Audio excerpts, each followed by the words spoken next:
Boa noite a todos. Me chamo Tereza Cristina Eloy, trabalhadora voluntária do Núcleo Espírita Alta de Souza.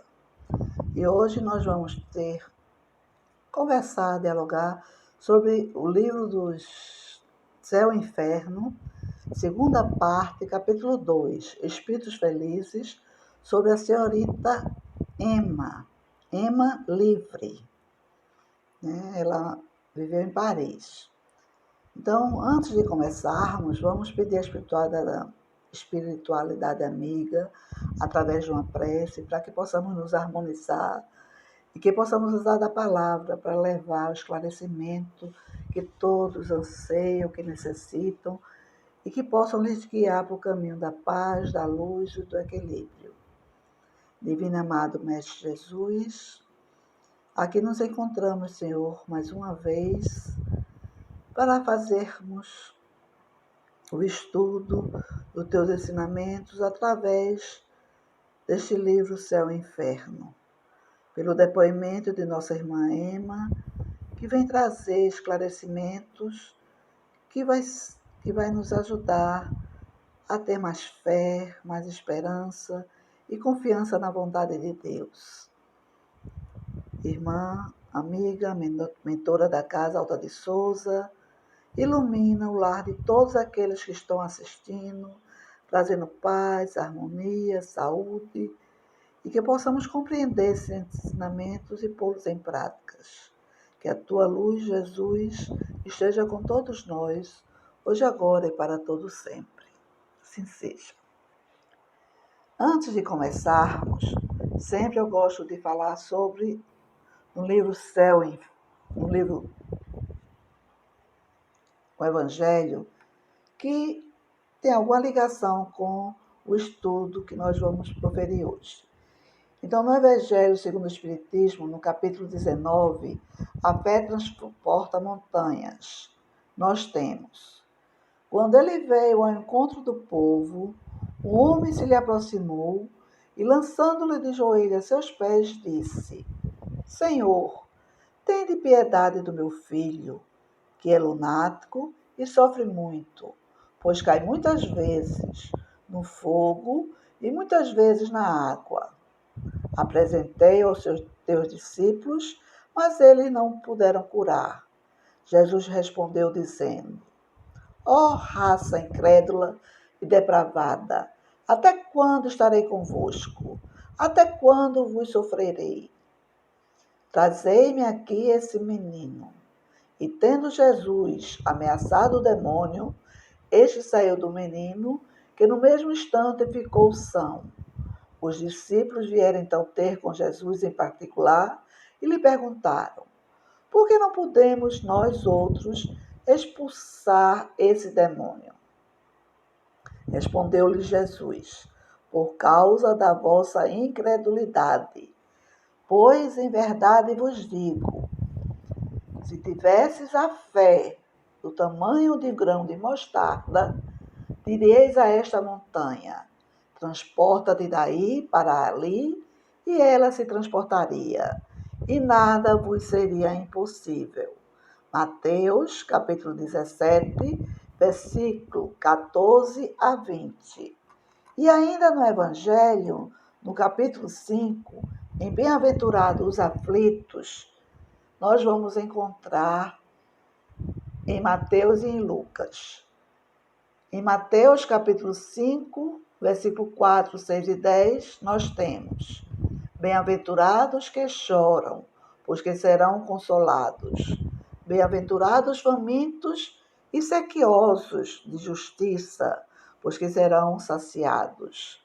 Bem-aventurados que sofrem perseguição pela justiça, pois que é deles o reino dos céus.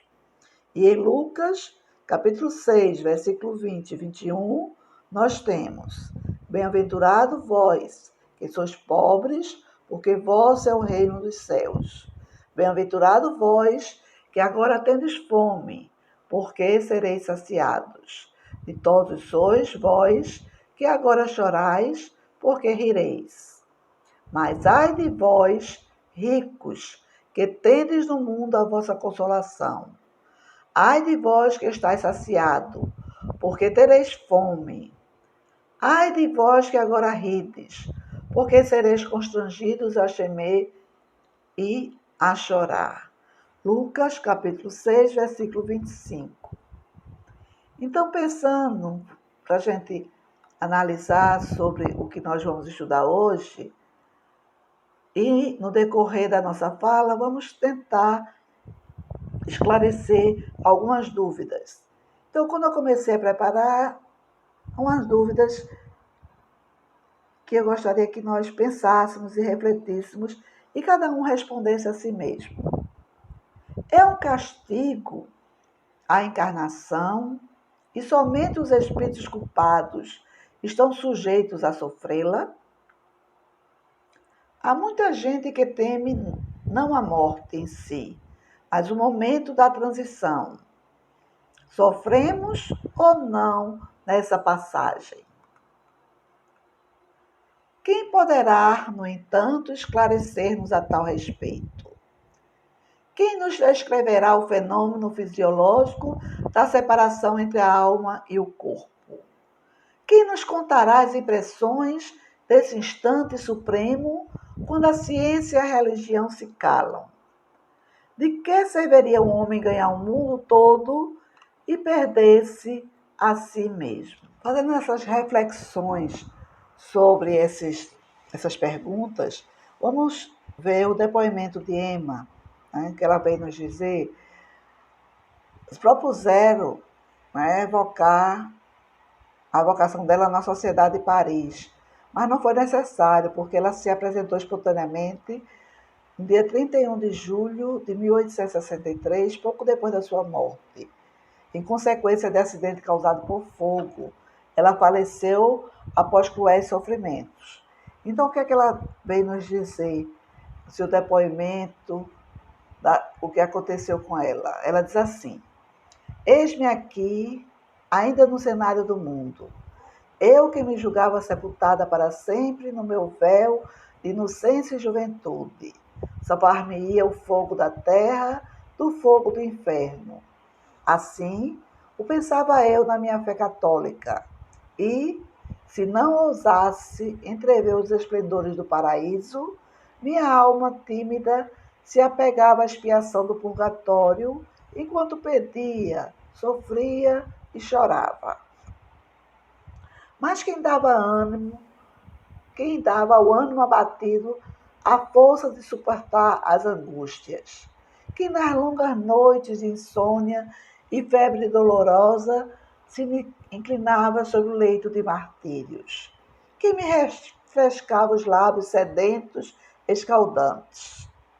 Eras vós, meu guia, cuja auréola branca me cercava, e eras vós outros, espíritos caros e amigos, que vieis murmurar-me ao ouvido palavras de esperança e de amor. A chama que me consumia o corpo débil também me despojou das cadeias, e assim morri, vivendo já a verdadeira vida. Não experimentei a perturbação, entrei serena e recolhida no dia radiante que envolve aqueles que, depois de muito terem sofrido, souberam esperar um pouco. Minha mãe, minha querida mãe, foi a última vibração terrestre que me repercutiu na alma. Como eu desejo que ela se torne espírita. Desprendi-me da terra, qual fruto maduro que se destacasse da árvore antes do tempo. Eu não tinha sido tocada pelo demônio do orgulho que estimula as almas desditosas, arrastadas pelo sucesso embriagadores e brilhantes da juventude. Bendigo, pois, o fogo, o sofrimento, a prova que não passavam de expiação. Semelhante a esses brancos e leves fios do outono, flutuam na torrente luminosa, e não são mais as estrelas de diamante que me rebrilham na fonte, mas as áureas estrelas do bom Deus. E, no dia 30 de julho de 1863, ela se apresentou espontaneamente no outro centro, em Havre, e deu a seguinte comunicação: os que sofrem na terra são recompensados na outra vida. Deus é repleto de justiça e misericórdia para com os que aqui sofrem. Concede a felicidade pura e perfeita, que não se deveria temer os sofrimentos e tampouco a morte. Se fosse possível aos pobres seres humanos saber os mistérios desígnios do nosso Criador, mas a terra é um local de muitas provas e frequentemente semeados de dores bem pungentes. Seja resignado se for ferido e diante de Deus, que é o Criador absoluto, inclinai-vos pela vossa bondade, quando Ele vos dá um fardo pesado para suportar. Se Ele vos chamar depois de grandes sofrimentos, se nenhum lamento ou murmúrio entrar em vosso coração, vereis como eram poucas essas dores e as penas da terra, quando percebeis a recompensa que Deus vos reserva. Bem cedo deixei a terra e Deus quis me perdoar e dar-me a vida daqueles que respeitam vossa vontade. Adorai e amai de todo o coração para sempre a Deus. Acima de tudo, orai firmemente. É nisto que consiste o vosso sustentáculo aqui na terra, a vossa esperança, a vossa salvação. Emma. Então veja o depoimento dela, a preocupação dela que a mãe se tornasse espírita, porque eles eram católicos. Se a mãe se tornasse espírita, ela ia compreender a passagem, ia ter mais resignação, mais fé. Mas, né, a gente tem que compreender que a Terra oferece um dos tipos de mundos expiatórios cuja variedade é infinita, mas revelando todos como caráter comum o servirem de lugar de exílio para espíritos rebeldes à lei de Deus. Esses espíritos têm aí de lutar, ao mesmo tempo, com a perversidade dos homens e com a inclemência da natureza. Duplo e árduo trabalho que simultaneamente desenvolve as qualidades do coração e as da inteligência. É assim que Deus, em sua bondade, faz que o próprio castigo redunde em proveito do progresso do espírito. Essas são as palavras de Santo Agostinho, que eu vi no livro Céu e Inferno, em Paris, 1862. Palavras reconfortantes que ele fala, né? Que a Terra é um mundo expiatório, né? Tem infinitas variedades, e que nós temos que lutar, ao mesmo tempo, contra a perversidade dos homens e contra a inclemência da natureza. Ter fé, resignação e perseverança no caminho do bem, pois com fé e coragem, os nossos amigos espirituais nos ajudarão e conseguiremos concluir a nossa estadia aqui nessa terra. Nós vimos no depoimento da nossa irmã que ela tinha fé. Essa fé foi que ajudou a suportar as vicissitudes da vida. E ela agradece a Deus também por ter partido cedo, porque aí ela não pôde, né, não teve o orgulho e a vaidade para aumentar os seus débitos e ela poder resgatar os débitos passados que ela tinha na outra existência. A certeza da vida futura não exclui as apreensões quanto à passagem desta para outra vida. Há muita gente que teme não a morte, mas o momento da transição. Será que sofremos ou não na passagem? Por isso que muitos se inquietam, e com razão, visto que ninguém foge à lei fatal dessa transição. Podemos dispensar-nos de uma viagem neste mundo, menos essa. Ricos e pobres devem fazê-la, e por dolorosa que seja a franquia, nem posição nem fortuna poderão suavizá-la. Vendo-se a calma de alguns moribundos e as convulsões terríveis de outros, pode-se previamente julgar que as sensações experimentadas nem sempre são as mesmas. Quem poderá, no entanto, esclarecer-nos a tal respeito? Quem nos descreverá o fenômeno fisiológico da separação entre a alma e o corpo? Quem nos contará as impressões nesse instante supremo, quando a ciência e a religião se calam? E calam-se porque lhes falta o conhecimento das leis que regem as relações do espírito e da matéria, parando uma nos umbrais da vida espiritual e as outras na da vida material. Então, o que é que pode nos esclarecer? O Espiritismo é o traço de união entre as duas, e só ele pode dizer-nos como se opera a transição, quer pelas noções mais positivas da natureza da alma, quer pela descrição dos que deixaram este mundo. A extinção da vida orgânica acarreta a separação da alma em consequência do rompimento do laço fluídico que a une ao corpo. Mas essa separação nunca é brusca. Só no caso de um assassinato, mas aí a maioria delas nunca é brusca. O fluido perispiritual só pouco a pouco se desprende de todos os órgãos, de sorte que a separação só é completa e absoluta quando não mais reste um átomo do perispírito ligado a uma molécula do corpo. Então, a causa principal da maior ou menor facilidade de desprendimento é o estado moral da alma. Quanto mais elevada, mais virtudes, mais fácil vai ser o desprendimento.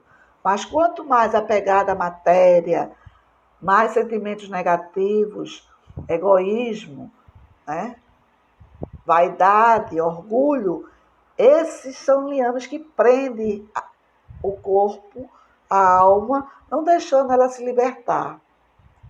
Então, a afinidade entre o corpo e o perispírito é proporcional ao apego à matéria, que atinge o seu máximo no homem, cujas preocupações dizem respeito exclusivamente e unicamente à vida e aos gozos materiais. Ao contrário, nas almas puras, que antecipadamente se identificam com a vida espiritual, o apego é quase nulo. O estado do espírito, por ocasião da morte, pode ser assim resumido. Tanto maior é o sofrimento, quanto mais lento for o desprendimento do perispírito. A presteza deste desprendimento está na razão direta do adiantamento moral do espírito. Para o espírito desmaterializado, de consciência pura, a morte é como um sono breve, isento de agonia, cujo despertar é suavíssimo. É o caso desses espíritos felizes, que tem vários depoimentos no livro do Céu e Inferno. Como eles têm pouco apego à matéria, a alma está mais elevada, através da oração, das boas atitudes, da caridade, do amor ao próximo, procurando seguir os ensinamentos do Cristo. Isso vai nos ajudar muito na hora do desprendimento e podemos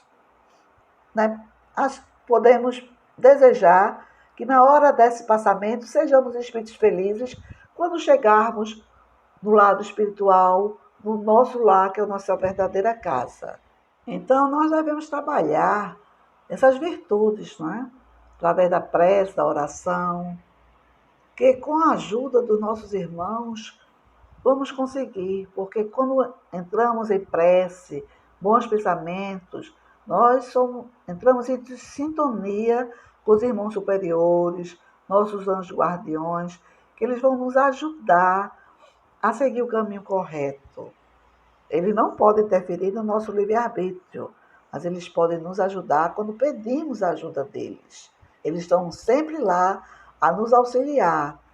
Então, para que cada qual trabalhe da sua purificação, reprima as más tendências e domine as paixões, preciso se faz que abdique das vantagens imediatas em prol do futuro, visto como, para identificar-se com a vida espiritual, encaminhando para ela todas as aspirações e preferindo-a à vida terrena, não basta crer, mas compreender. Devemos pôr em prática o que aprendemos, o que estudamos, nas aulas do ESG, nas aulas do GEM, nos estudos dos livros, dos Espíritos, do Evangelho, livro dos Médiuns, tudo aquilo que nós, nas palestras que estudamos, devemos pôr em prática.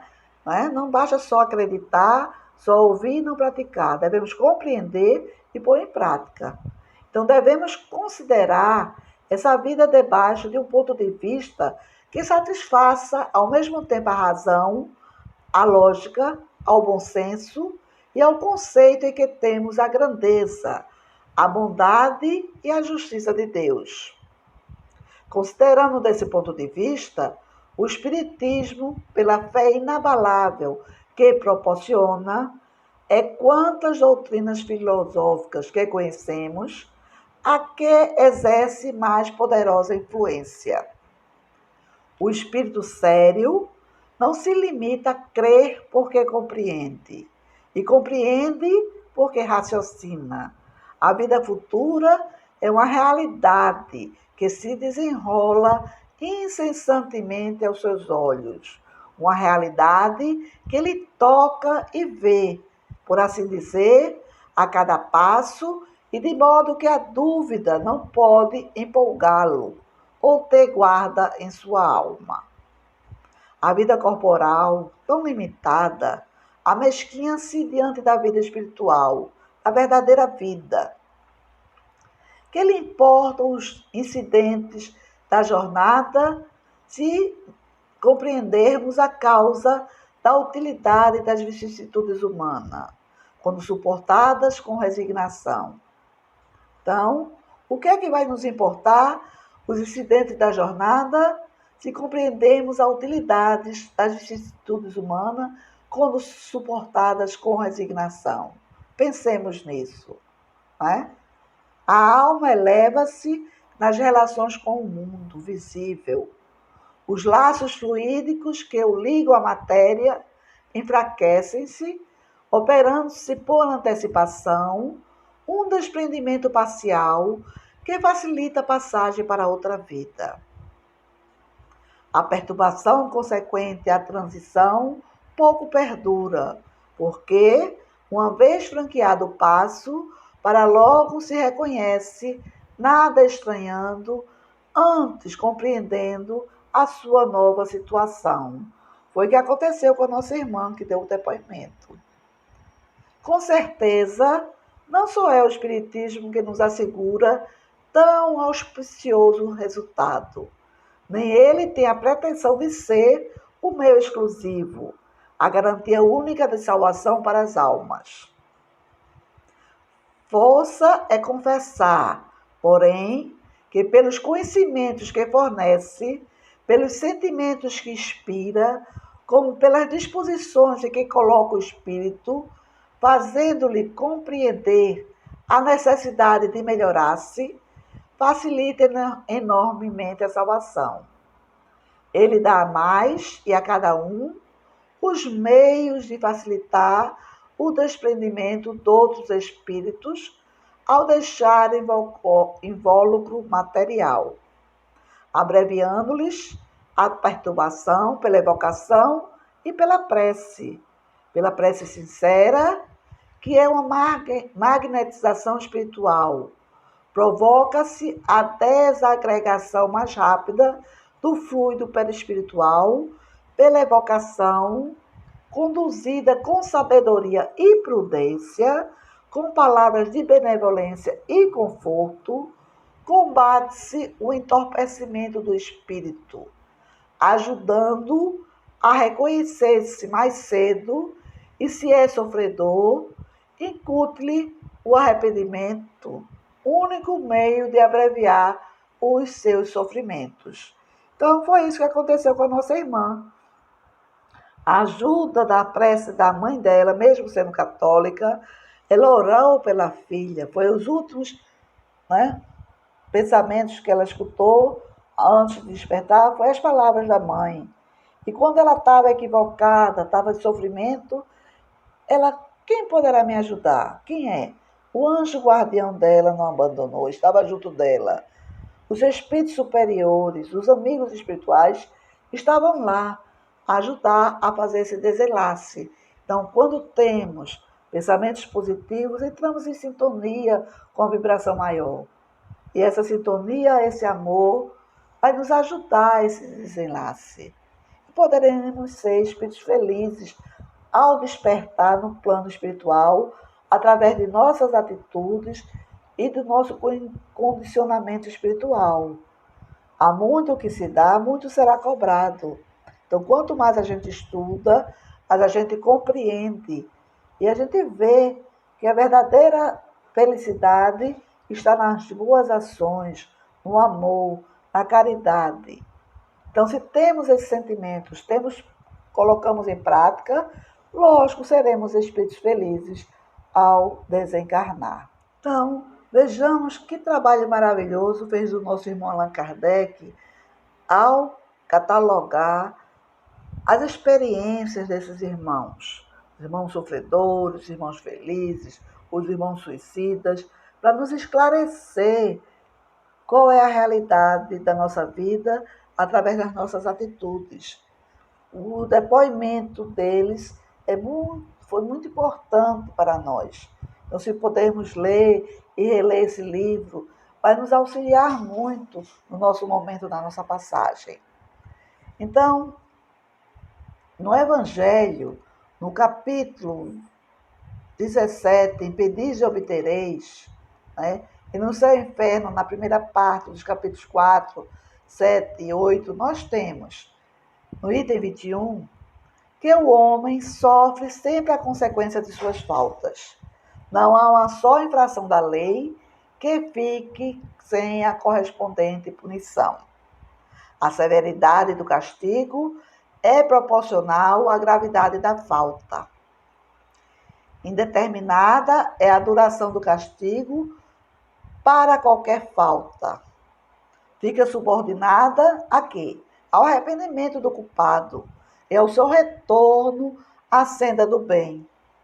A pena dura tanto quanto a obstinação no mal. Seria perpétua se perpétua fosse a obstinação.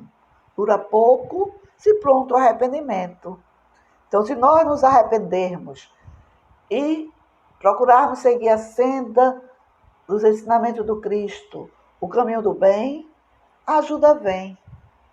Mas se formos persistentes, tenazes no caminho do mal, na obstinação em praticar o mal, então esse sofrimento para nós parecerá eterno. Mas não será eterno, porque Deus é justo e bom. Então, no tempo, quando estivermos cansados de sofrer e pedirmos ajuda, nós teremos. Porque desde que o culpado clame por misericórdia, Deus o ouve e lhe concede a esperança. Mas não basta o simples pesar do mal causado. É necessário a reparação, pelo que o culpado se vê submetido a novas provas, em que pode sempre, por livre vontade, praticar o bem, reparando o mal que haja feito. É o que acontece quando reencarnamos neste planeta, que é um planeta de provas e expiações.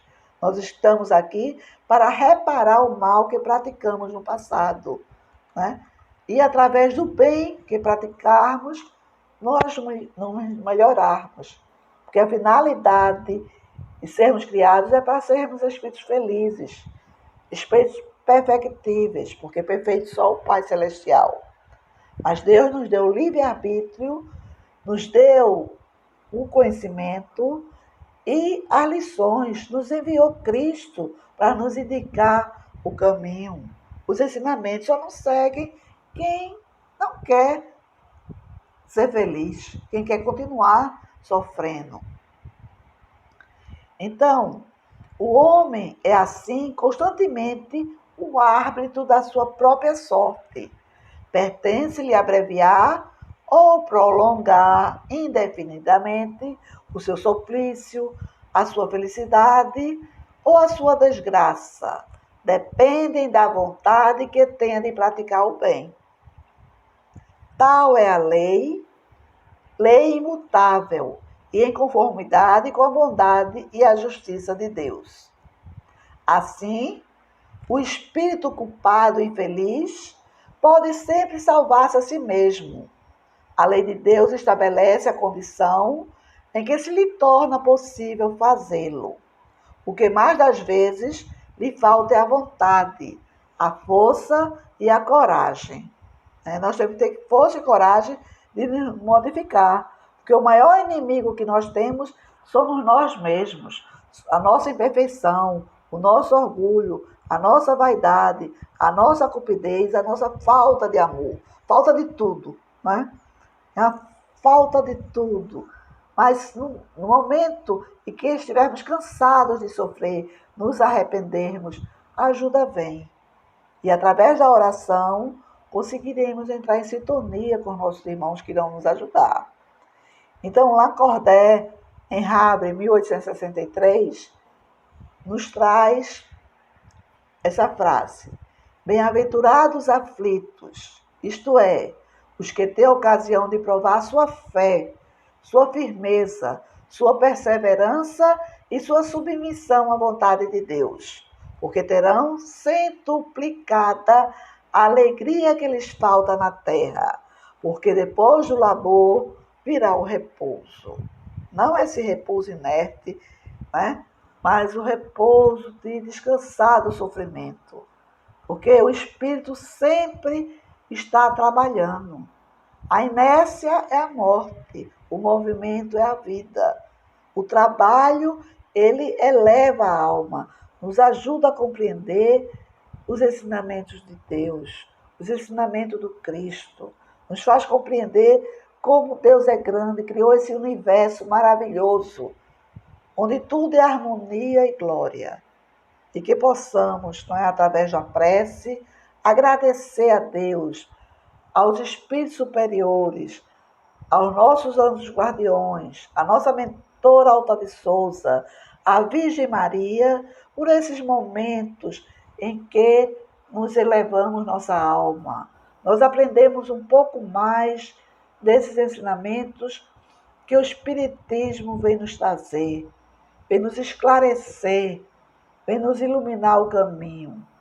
Graças a Deus que surgiu, né? Foi tudo planejado por Deus, que Allan Kardec, né, pesquisou, ele observou as mesas girantes, começou a observar que tinha seres inteligentes através daqueles movimentos, e daí começou uma jornada de glória para todos nós, porque com esses livros maravilhosos e através dos médios e dos espíritos benegados que vêm, né, editar e esses médios psicografar esses ensinamentos que são o nosso guia, que vão nos indicar o caminho para nós fazermos a nossa reforma íntima.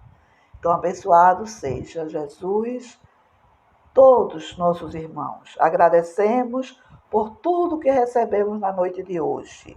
Que este amor, esta luz, possa estar no lar de Alta de Souza, recebendo os nossos irmãos através dos seus projetos beneficentes, da sopa, das cestas básicas, de todos os trabalhos que os irmãos fazem, dos seus estudos, que possamos ser perseverantes nesses estudos. Eleva o pensamento de cada trabalhador para que possamos estar unidos e reunidos pelo laço fraterno do amor, e que este amor possa chegar a todos os lares dos irmãos que estão a nos escutar, trazendo paz, harmonia, confiança, fé e perseverança. e vontade de nos melhorar. Que Jesus nos abençoe, hoje, agora e para todos sempre. Assim seja.